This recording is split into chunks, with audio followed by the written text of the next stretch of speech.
Fala, Eduardo. Beleza, Tony, tô na área, chegando aqui com informações do Gigante Alagoano, que nessa sexta-feira, com S de sorte, de solidariedade, de saúde, de sucesso e de saudade também. Uma sexta-feira de S com muito sucesso. Isso é o que o Asa teve nessa sexta-feira, Tony.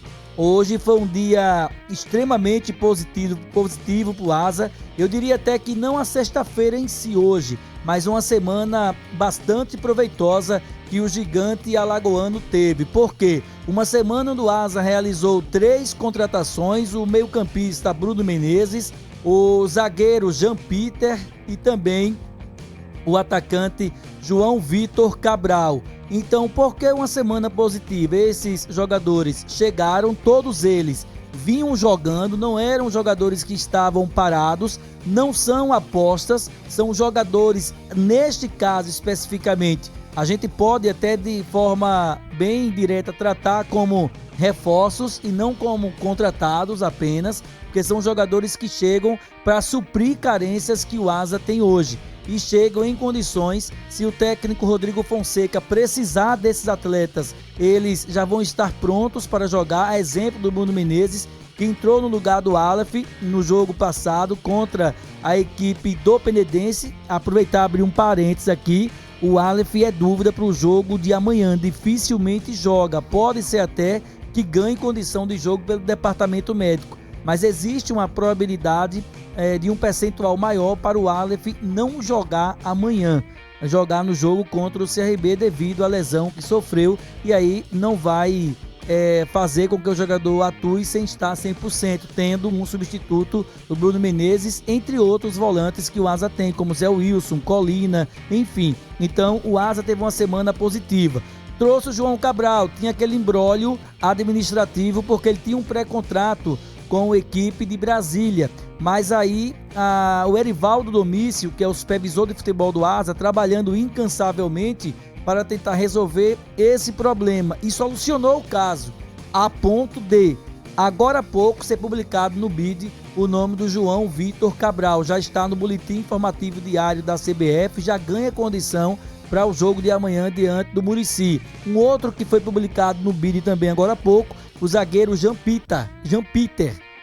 Então, também está publicado no BID esse outro jogador. O Asa para por aí a questão de reforços? Não. Está no mercado da bola. O jogador, tecnicamente, sendo interessante e sendo do nível que o técnico Rodrigo Fonseca quer e também tendo o perfil financeiro que o Asa dispõe, é evidente que a direção do Asa não vai medir esforços para qualificar e fortalecer ainda mais esse elenco. Então tá aí, Jean Peter, João Cabral e também o jogador Bruno Menezes, todos eles no BID. Imagens do treinamento de hoje que aconteceu, inclusive estádio Coraci da Mata Fonseca. O Asa treinou no palco do jogo de amanhã decisivo, que o Asa precisa essa classificação. Também em meio a esse material do Asa, hoje apurei algo do Muricy. Tem jogadores entregues ao departamento médico, Tadeu vai ter que passar por teste, Alex dificilmente joga, amanhã também o zagueiro, tem outros jogadores também que estão entregues ao departamento médico, o Palácios dificilmente joga amanhã também, a não ser que passe no teste, e se for a campo não vai 100%, essa é a informação que eu recebi também apurando algo da equipe do Muricy. Enfim, então assim, o Asa não tem nada a ver com o Alviverde da Zona da Mata, está se preparando para pôr em campo o que ele vai ter de melhor. Tem um retorno amanhã do Rony Lobo, que não jogou pela Copa Lagoas porque estava cumprindo a suspensão automática em virtude da expulsão. Então o Asa tem uma semana positiva nesse sentido. E para fechar a semana positiva, não falando propriamente do time, mas sim do clube, o Asa faz acordos financeiros com 6 profissionais que defenderam as cores do Gigante Alagoano. Éder Donizete Duarte de Oliveira, sinceramente eu não conheço, não lembro desse Éder Donizete Duarte de Oliveira, não lembro dele, mas é um que fez acordo também dentro daquela ação trabalhista que o Asa tinha, tem a parceria com o Tribunal Regional do Trabalho da 19ª região, que é o Tribunal Regional do Trabalho de Alagoas, o ato trabalhista, chamado ato trabalhista. Fez acordo também hoje, já paga de forma imediata, inclusive, nesse ato trabalhista, não demora. Fechou acordo, o pagamento já é feito de forma imediata, porque o ASA já tem dinheiro em conta. Porque todo mês o ato trabalhista, o CSA fez isso, o CRB fez isso e outros clubes também do futebol brasileiro fizeram. Faz o ato trabalhista, paga mensalmente e aí o que é que acontece? O dinheiro fica em juízo. Fica lá na conta em juízo. E aí, quando é feito o acordo, já de forma imediata, já faz o repasse para o credor. Ô, Cardial, eu pesquisei aqui rapidão quem é o Éder Donizete, ele passou pelo ASA em 2015. Fez um jogo. Pronto, tinha dinheiro a receber, fez um jogo, mas o ASA não pagou. Né? Ele não tem culpa porque jogou uma partida. A culpa é do clube, da instituição que não efetuou o pagamento. E aí ficou esse pepino. Com a administração do Rogério Siqueira agora, o ASA solucionou o problema e já fez o pagamento. Éder Donizete Duarte de Oliveira, André Pereira dos Santos, esse é goleiro, o André Pereira, né? Jogou no ASA, lembro dele, pegava muito.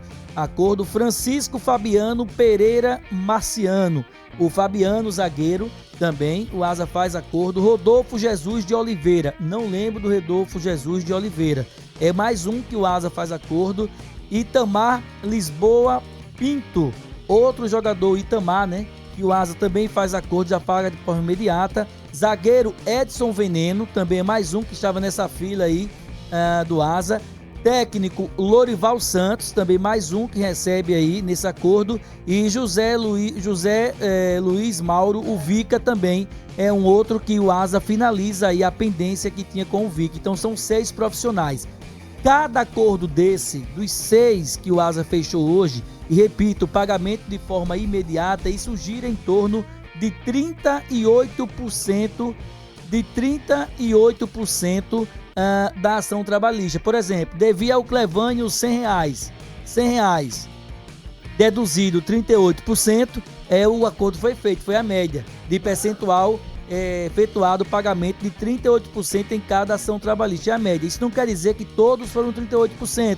De repente o Clevânio 38%, o Viderlan 40%, o André Áviles 45%. Então assim, basicamente isso, Pirulito, né, que a gente colheu de informação nesse sentido. Então o ASA fecha acordo aí com esses 6 profissionais esses que vestiram a camisa do clube, que tinha dinheiro a receber e agora, mediante esse acordo na Justiça do Trabalho, é evidente que o ASA finaliza aí justamente essas ações e são 6 ações trabalhistas a menos. Um abraço aí ao Gabriel Pinto, chefe da segurança do ASA, vai conversar conosco daqui a pouco sobre a estratégia logística para a segurança do jogo ASA Internacional. A reunião aconteceu ontem na sede do 3º Batalhão e o Gabriel daqui a pouco vai conversar com a gente sobre isso. Então, justamente essa situação que o ASA faz acordo, na verdade, a gente recebeu o nome de 6 profissionais que fizeram acordo, foram um total de 8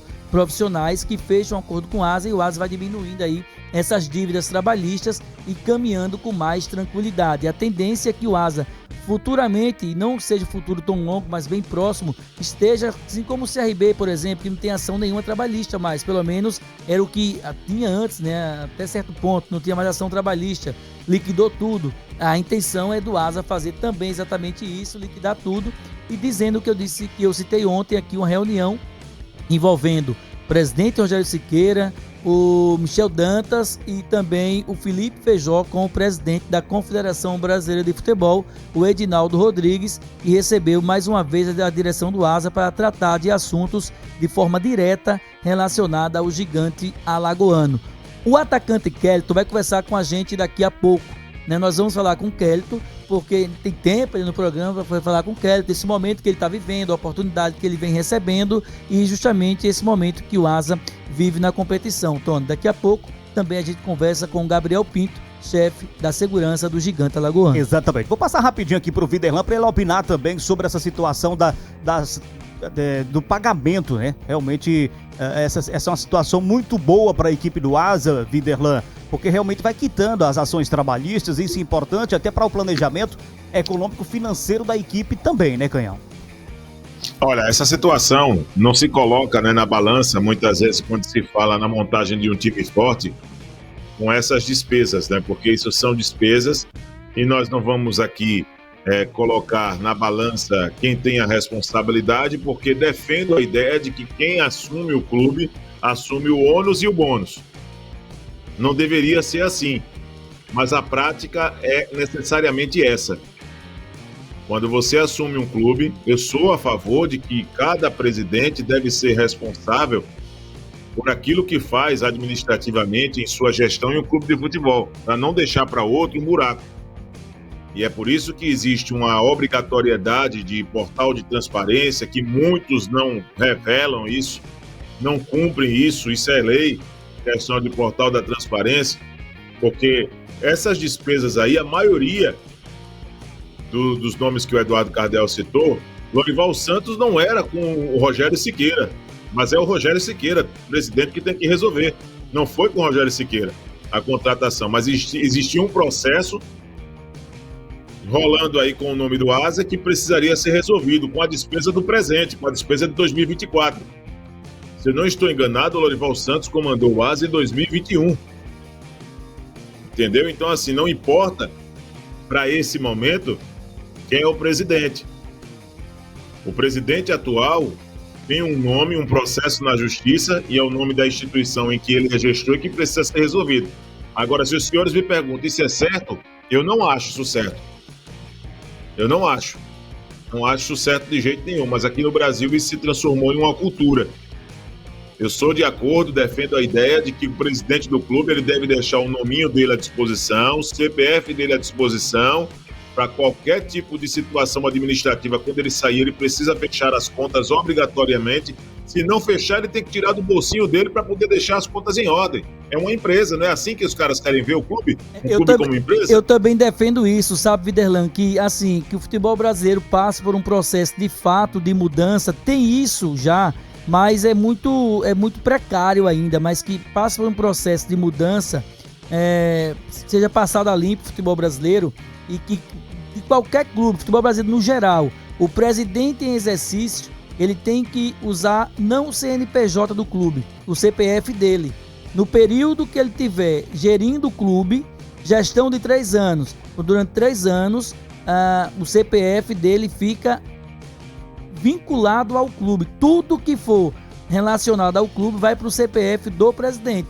Porque quando ele sair, ele tem que deixar a casa em ordem, resolver. Se não resolver, quando sair, aí ele faz acordo, faz o que quer para resolver, para não ficar a dívida para o clube. Porque o que a gente vê muito hoje, tem dirigentes de clubes aí que entram para ser gestor, mete os pés pelas mãos, sai e deixa o pepino para quem? Para o clube. Aí quem assume o pepino? O próximo gestor. E aí vai girando aquela bola de neve. Termina o clube ficando impraticável, né? Então, assim, eu defendo isso também. E o gestor que assumir qualquer clube, ele tenha como colocar o CPF dele ao invés de usar o CNPJ Com certeza. do clube. É porque você sabe o que acontece, Cardeal? Isso aí compromete diretamente nas receitas desse presente de 2024, onde o Asa poderia utilizar parte desses recursos para poder oferecer uma condição salarial melhor para um jogador que precise chegar ao clube, para poder também pagar a luva de um atleta que precise também ser contratado, para poder colocar na mesa um dinheiro para que isso possa também seduzir o jogador, para que ele possa vir para o Asa. E tudo isso está direcionado para uma situação que o Asa herdou, que o presidente do clube herdou, e que eu espero que o Rogério Siqueira ele não caia nessa mesma armadilha também de deixar para um próximo presidente do Asa despesas. Porque da mesma forma como nós estamos dizendo aqui, que não é justo, que eu não acho justo esse tipo de coisa, essa herança que se fica, onde se coloca toda uma despesa para uma gestão que não teve participação no processo, não é justo também a gestão deixar para um outro que venha assumir, porque fica todo mundo colocando a poeira, o lixo para debaixo do tapete, e uma hora uma pessoa tem que assumir a responsabilidade para que o Asa não venha a ser prejudicado na esfera judicial. Então eu vejo que essa situação em termos de acordos é um trabalho que nós precisamos sim enaltecer, essa habilidade que a diretoria tem. Nós sabemos que o Asa, apesar de todas as dificuldades e de situações em que muitas vezes se coloca aqui no debate, apoio de Prefeitura de Arapiraca, empresas que apoiam o Asa, mas sabemos que o Asa não vive na crista da onda na parte econômica, senhores. Nós precisamos ser honestos. O Asa, entre os clubes do interior, é o que tem a melhor condição, isso eu não tenho dúvida. Mas para aquilo que o futebol exige, o Asa ainda está meio que assando e comendo. Se é que eu digo meio, porque se não, na totalidade, assando e comendo mesmo. Coloca uma equipe que tem um plantel, onde o Eduardo Cardeal trouxe essa semana, que gira em torno de 400 mil, ou seja, todos os meses tem a responsabilidade de 400 mil reais. Então não adianta nós colocarmos aqui na discussão, porque a prefeitura mandou 1 milhão para o Asa, 1 milhão por ano, enfim. Mas se você tem uma despesa de 400 mil reais por pelo menos 8 meses, você vai precisar de quanto nessa história aí? 3 milhões e 200 mil.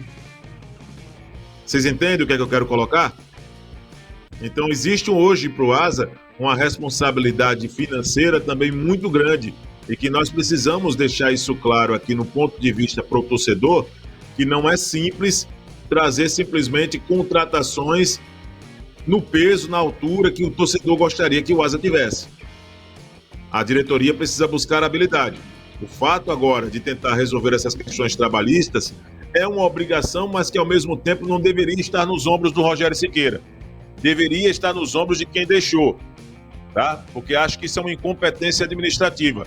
No momento em que eu assumo qualquer coisa, senhores, e quem pensa diferente também eu respeito, mas no momento em que eu assumo o comando de qualquer coisa, não é justo chegar para mim uma responsabilidade de coisas que eu não fiz. O que pode ser colocado na minha conta é aquilo que fiz. Contratei um jogador, ofereci um salário de 50 mil, não tive condições de pagar. O jogador deixa o clube, vai para a justiça, quem tem que assumir é o Viderlan que contratou. Responsabilidade é do Viderlan que chancelou com a assinatura dele como presidente do clube a contratação do profissional para ganhar 50 mil por mês sem o clube ter condições de pagar. Então vejo que é por aí o processo.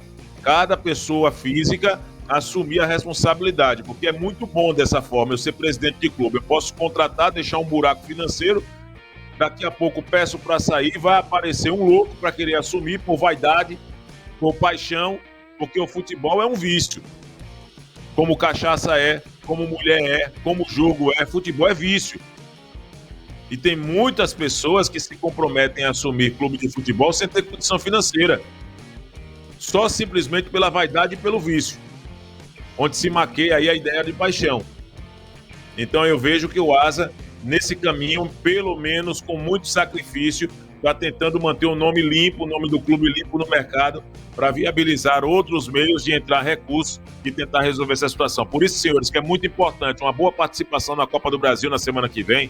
É importante aproveitar a competição, fazer um jogo à altura daquilo que o torcedor do Asa espera para passar de fase. A Copa do Brasil está dando exemplo todos os dias aí de surpresas na competição, então quem considera o Asa com franco atirador e o Internacional favoritíssimo ao ponto de não deixar o Asa nem entrar em campo porque já está classificado, é preciso tirar alguns exemplos, como o Águia de Marabá, o Souza da Paraíba, para poder realmente o Asa ter mais uma injeção financeira com a passagem de fase da Copa do Brasil, para minimizar essas despesas diante de situações onde, volto a dizer, não concordo que a gestão atual seja responsável por situações que não teve papel participativo em outros anos. Ô Tony, deixa eu aproveitar para acrescentar. Eu apurei, enquanto o Viderlan falava, eu apurava mais alguns nomes aqui. Por exemplo, o Gringo, auxiliar técnico do Vica, o Serginho Brasília, da preparação física.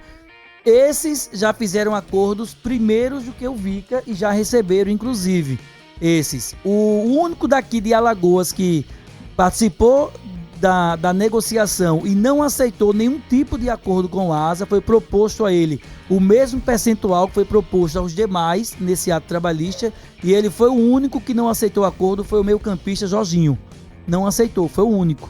Os demais todos aceitaram, menos o Jorginho. O Asa já amenizou cerca de 80% das ações trabalhistas que tinham vinculadas ao clube. Então o Asa tem 80% de ações trabalhistas a menos do que tinha antes. Então isso é um grande passo, e tudo que o Viderlan disse, eu colaboro sempre, eu comungo com ele 100%, e o Asa vive, não só o Asa, mas 90% dos clubes de Alagoas, isso do Brasil tem muitos também, trocando o pneu do carro com ele andando, velho, porque você tem que montar elenco, você tem que pagar, que não é fácil futebol, é uma despesa altíssima. Aí tem contratações, tem salário, tem o dia a dia, tem as pessoas que colaboram com o Asa, que trabalham. Então assim, você vai trocando o pneu do carro com ele andando e precisa ter realmente porta abertas, precisa ter gestão, precisa saber administrar para você tocar um barco desse que não é fácil, é pesado demais, né? Além de tudo isso, ainda tem que cobrar ingresso de R$10, né? Cobrar ingresso de R$10, porque o torcedor ainda reclama do preço do ingresso. É verdade. Esse é um ponto. O outro ponto, só para finalizar, Tony, aqui,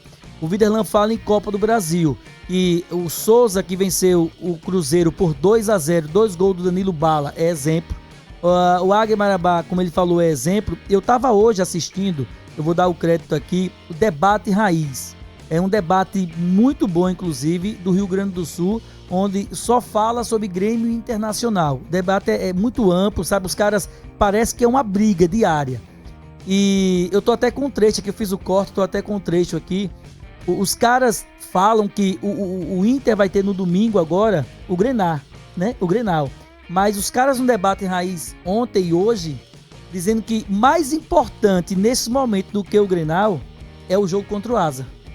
Foi o tema do debate de ontem e de hoje do debate raiz. Os caras, o Grenal vai ter mais outro vai ter outro e a gente sabe que vai ter mais entre Inter e Grêmio esse ano ainda. O mais importante é a Copa do Brasil, é o Asa, porque o Asa tem histórico de eliminação, de zebra, vale para o Inter não só a passagem de fase, mas X valor. Então assim, mais importante do que o Grenal é justamente o jogo contra o Asa na quarta-feira. Aí o cara, um dos debatedores chegou a dizer aqui, assim, até o Bagé, que é um dos caras lá, muito chato pra caramba, do bom sentido, ele disse, então o Inter entra com o time reserva contra o Grêmio e vai com força máxima contra o Asa. Aí o outro disse, é por aí, tem que passar de fase. Faz não, isso aí. Mas não vai fazer. Nunca. Por causa da rivalidade que é grande, mas o debate dos caras... A maior rivalidade do Brasil, né? Mas o debate dos caras foi nesse nível hoje, ou seja, a valorização do Asa em relação a um Grenal. De certa forma, por mais que não faça, mas o Asa hoje e ontem foi mais valorizado do que o Grenal devido à situação do campeonato. Verdade, apesar do time do Internacional ser um time milionário, né, um time rico, mas representa essa passagem mais de 1.700.000 para o time do Internacional. Levândio, para você ter uma ideia, o Internacional contratou antes de ontem o Fernando, 36 anos de idade, volante, 36 anos de idade, estava no Vila Nova, R$800 mil de salário. É muita coisa, cara, é muita coisa. E o Asa vai pisar. Vamos que vamos, tá aí pra você. Então isso aí realmente é gestão. Gestão realmente faz com que essas coisas aconteçam, né? 19h37 em nome de JR Proteção Veicular, Supercred, a loja do dinheiro, autoposto Carango, combustível de qualidade. Olha... Tony. Fala, Viderlan. Tony, deixa eu só completar essa situação do Internacional, que já foi muito debatida ontem. E quando se coloca que o Internacional está fazendo loucura nas contratações e tudo mais, volta aquela discussão que eu falei há pouco, que cada um é responsável por seu CPF. É claro que para um jogador como o Fernando, de 36 anos, a gente não pode considerar os valores normais. Eu não considero, realmente, para um atleta de 36 anos, a não ser que seja um atleta que estivesse atuando em um grande clube, um clube de peso do futebol internacional, como o Luiz Soares, que você fizesse esse sacrifício por conta de uma concorrência que existe no mercado, não só no mercado europeu, mas no mercado sul-americano, para ter esse jogador no elenco. Né? Aí você teria que quebrar, na verdade, abrir uma exceção naquilo que se considera como regra. Um Cristiano Ronaldo, um Messi e outros tantos jogadores, um Forlan também, que o Boca Juniors foi buscar. Então, assim, essas situações que nós estamos falando aqui, no caso de um Fernando, de fato, por ser um jogador que não teve no currículo situações de conquistas tão expressivas no cenário futebolístico mundial, isso para nós, realmente, nós não consideramos isso como uma situação normal. Mas o fato do Inter ir ao mercado para fazer um investimento ousado, nós não podemos aqui classificar que o Inter está fazendo loucura, não. O Inter tem hoje um dos maiores aportes financeiros com colaboração de sócios do Brasil e do continente sul-americano. Então tem a capacidade de fazer o seu planejamento. Teve esse apoio da Libra, que foi muito bem colocado ontem, acredito, pelo Alan Jones. Mas, assim, eu não vejo isso como uma loucura, não. Eu vejo como o Internacional sendo ousado e se reposicionando no cenário futebolístico nacional como uma das grandes forças do nosso futebol. Por mais que muitas pessoas não coloquem o Internacional nesse patamar, mas eu gostaria de lembrar que o Internacional tem no currículo uma história maravilhosa. O Internacional tem no currículo um título mundial. O Internacional tem no Gol de um currículo uma alagoano, conquista né, nacional. Videlão? Então, Um gol de um eu não alagoano, considero- Adriano eu não- Gabiru. Pois é, com o gol do Adriano Gabiru. Eu não conheço, eu não, sinceramente, eu não enxergo. Eu não enxergo isso como uma loucura não, do Internacional. Eu acredito que é apenas um investimento fora daquilo, maior do que o Internacional não estava fazendo nos últimos anos e que está agora se recolocando. É investimento, não é gasto, é investimento. Se recolocando numa situação que realmente lhe pertence. Porque nós estamos criando o hábito de que somente o Flamengo pode fazer grandes contratações no futebol brasileiro. Eu não coloco nem o Palmeiras, viu, André, nesse patamar. O Palmeiras não Mas esse contrata. pensamento elitista que só o Flamengo pode contratar, que só os melhores jogadores da Europa podem vir para o Brasil para jogar no Flamengo, isso para mim, eu acredito que é uma soberba muito grande. Eu não penso no futebol dessa forma. Eu lembro isso porque quando o Vasco anunciou o Payet, teve flamenguista e disse assim, rapaz, eu não acredito que o Vasco está contratando o Payet, porque o Vasco estava lascado há alguns anos aí financeiramente. Quer dizer que os clubes eles não podem buscar alternativas para poder fazer as suas contratações, é isso? Tudo tem que passar pelo Flamengo aqui. Eu não acho, eu não vejo a coisa por esse lado. Cada clube tem o seu método de gestão. O Internacional, volta a dizer, em termos de programa de sócio, é um dos maiores da América Latina. É um dos maiores e precisamos levar em consideração isso e não simplesmente os recursos que estão sendo utilizados pela Libra como única fonte de receita do clube. E se for, não está errado. Não está errado, porque todas essas competições que o Internacional vai participar são competições que também envolvem retorno financeiro. A Copa Sul-Americana não envolve, não, retorno financeiro, senhores? Para o campeão? Envolve. Ou envolve? Ou não envolve? A maior parte do elenco do Inter, Canhão, é pago com o sócio torcedor, pô. É um dos Então. mais fortes. E para o torcedor, a gente fala do Fernando, 800 mil. O Fernando jogou em Manchester City, jogou em Porto, ganhou 3 ligas Europa, passou a maior parte agora dos últimos anos no Sevilha. É um cara conceituado e respeitado na Europa. Não é porque ele tá com 36 anos que vem para o Internacional por 800 mil que o Internacional tá fazendo uma loucura. Tá trazendo um cara E a cascudo da Europa. concorrência, André? Isso. Porque se o Internacional não pagar isso, outro clube vai e paga. Entendeu, André? Outro Exatamente. clube vai e paga. Muito bem,